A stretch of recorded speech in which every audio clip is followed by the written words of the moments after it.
रमता राम जपो रे प्राणी, अब तो सुन ले राम कहानी।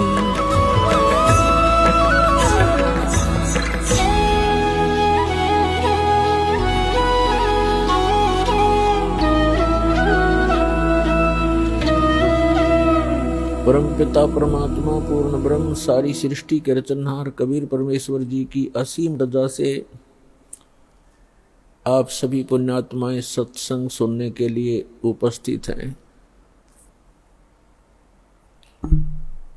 जिन पुण्यात्माओं के ऊपर परमात्मा प्रसन्न होते हैं उन्हीं को ऐसे शुभ अवसर प्राप्त होते हैं। पुण्यात्माओं, परमात्मा कहते हैं, स्वयं आकर के अपना ज्ञान हमारे लिए विस्तार से बताते हैं कि मानुष जन्म पाके जो नहीं रटे हरि नाम, और जैसे कुआं जल बिना फिर बनवाया क्या काम। मनुष्य जीवन का मुख्य कार्य परमात्मा की भक्ति करना, शुभ कर्म करना और पुण्य दान करके अपना मोक्ष कराना। और ये ना करके हम अन्य ही जुगाड़ में यहाँ की अस्थायी व्यवस्था को ही सुचारू बनाने के लिए दिन रात लगे रहते हैं, फिर मृत्यु को प्राप्त हो जाते हैं। परमात्मा कहते हैं ये आपकी बुद्धिमता नहीं है। मनुष्य जीवन का मुख्य काम है पूर्ण संत की खोज करें, उसके पश्चात उसके बताए अनुसार शास्त्र अनुकूल साधना मर्यादा में रहते हुए करे और अपने निर्वाह के लिए भी कार्य करे, क्योंकि यहाँ आपको ऐसा स्थान मिला है और ऐसा शरीर है, ये किराए पर चलेगा। इसमें सुबह शाम कुछ डालते रहोगे तो ये आपका बॉडी, आपका शरीर काम करता रहेगा, अन्यथा ये खराब हो जाएगा। और जिस लोक में आप रह रहे हो यहाँ कर्म करके ही प्राप्त होगा। और जो सत साधना, जिसको मोक्ष प्राप्ति की विधि कहते हैं कि जो सच्ची साधना सतगुरु से प्राप्त हो जाती है, उस भक्ति के करने से पूर्ण मोक्ष हो जाता है। पूर्ण मोक्ष प्राप्त प्राणी उस लोक में चला जाता है जहां पर इसको कर्म किए बिना ही प्राप्त होता है। श्रीमद् भगवत गीता के अंदर उसको निष्कर्मे मोक्ष कहा है।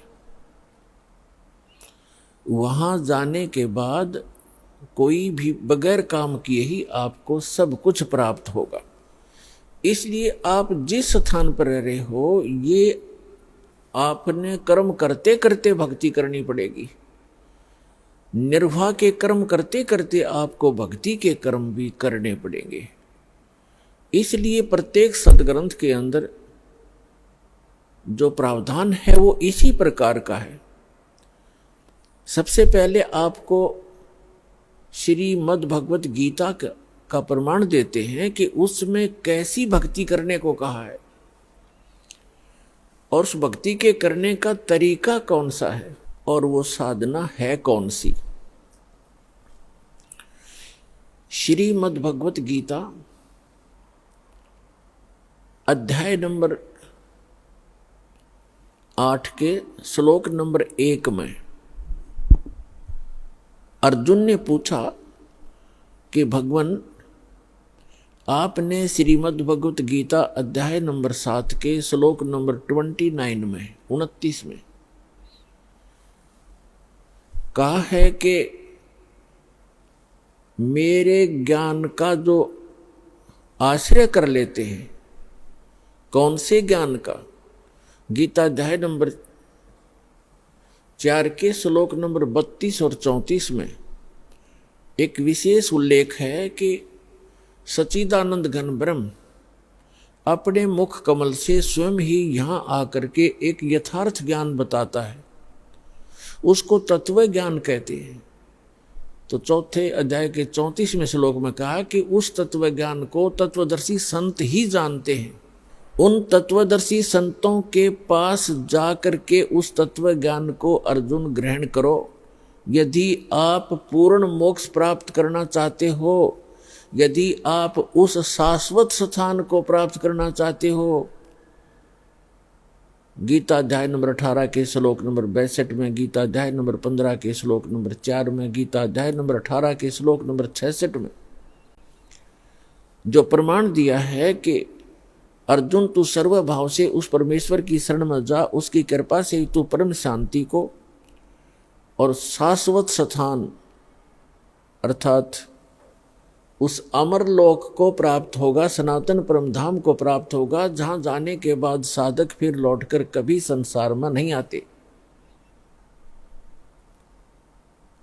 तो गीता अध्याय नंबर 7 के श्लोक नंबर 29 में गीता ज्ञानदाता कहता है कि जो मेरे इस ज्ञान का आश्रय कर लेते हैं और तत्वदर्शी संत की खोज कर लेते हैं, वे व्यक्ति फिर क्या करते हैं?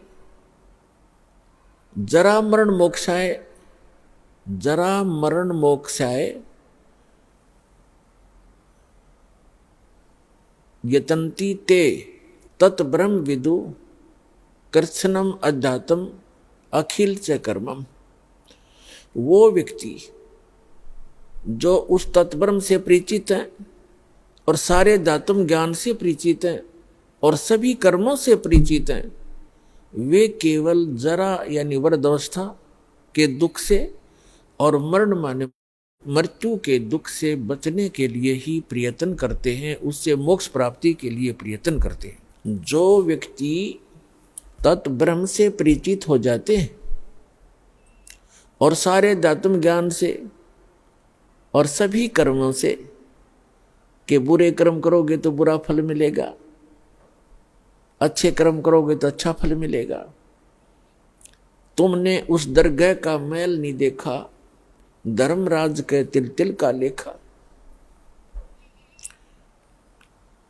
आज कोई कोढ़ी है, कोई रोगी है, कोई कैंसर पीड़ित है, किसी को अधरंग मार गया है, किसी की जुबान नहीं है, कोई गूंगा, कोई बहरा है, कोई लंगड़ा, कोई दोनों टांग कट गई है,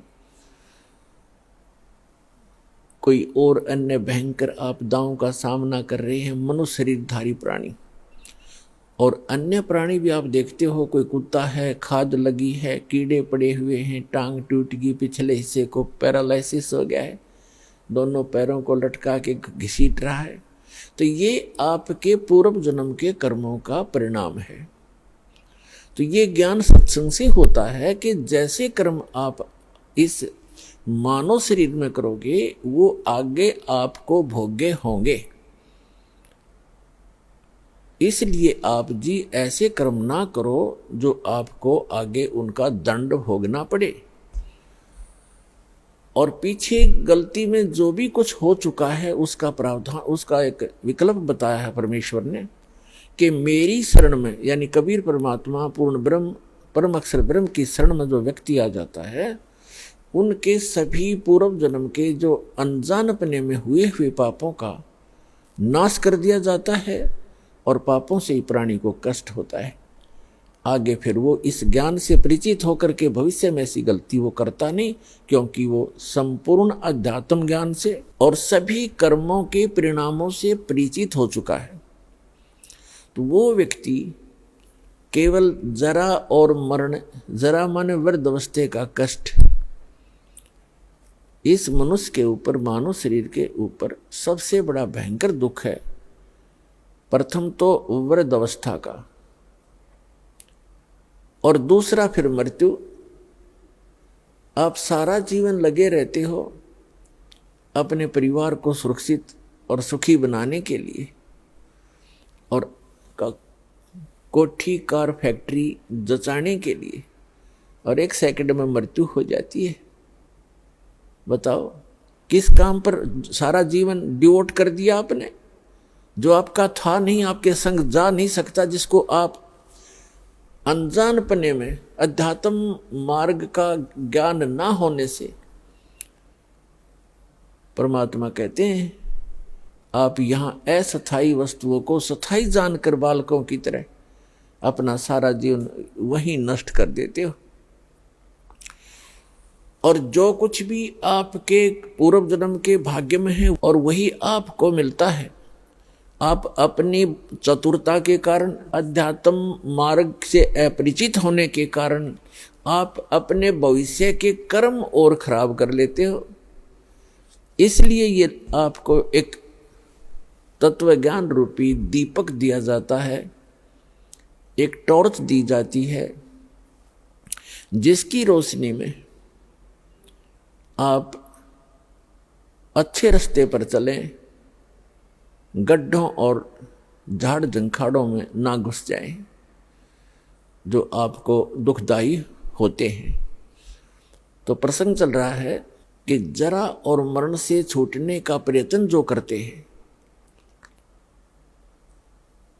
तो जैसे आप अपने बच्चों की परवरिश के लिए, इनको सुखी बनाने के लिए अपना सारा जीवन लगा देते हो और भक्ति साधना करते नहीं, तो जो कुछ भी आपके पूर्व जन्म के संस्कार प्रारब्ध में, किस्मत में लिखा है, आपको केवल उतना ही मिलेगा। मासा घटे न तिल बधे, विध ना लिखे जो लेख। परमात्मा ने, विधाता ने आपके कर्मानुसार जो भी आपके प्रारब्ध में, आपकी किस्मत में जो लेख लिख दिए, वो आपके किसी प्रकार के भी प्रयत्न से ना कम हो सकते हैं, ना वो बढ़ सकते, अच्छे या बुरे।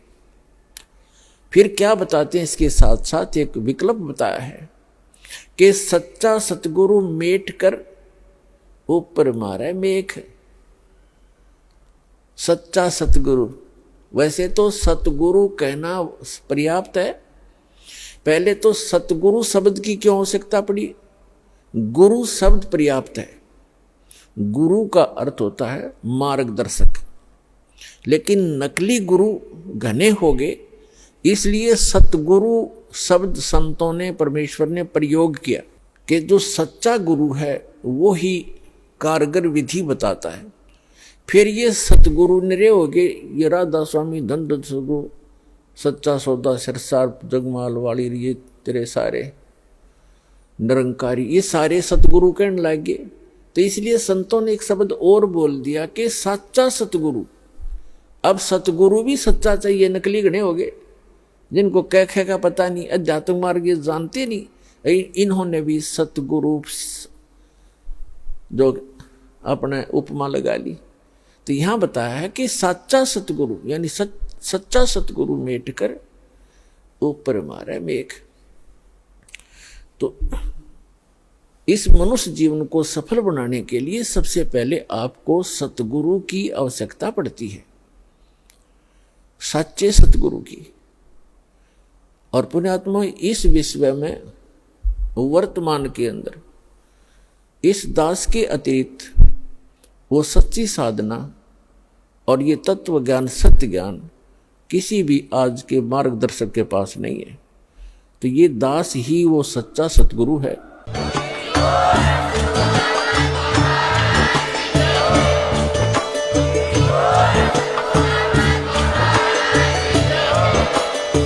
सुन रहे थे जगत गुरु तत्वदर्शी संत रामपाल जी महाराज जी के मंगल प्रवचन। अधिक जानकारी के लिए विजिट कीजिए हमारी वेबसाइट www.jagatgururampalji.org। संत रामपाल जी महाराज जी के शुभ आशीर्वाद से पूरे विश्व भर में 500 से भी ज्यादा नाम दीक्षा केंद्र हैं, जिन पर संत रामपाल जी महाराज जी द्वारा ऑनलाइन निशुल्क नाम दीक्षा दी जा रही है। अपने नजदीकी नाम दीक्षा केंद्र का पता करने के लिए संपर्क करें 8222880541।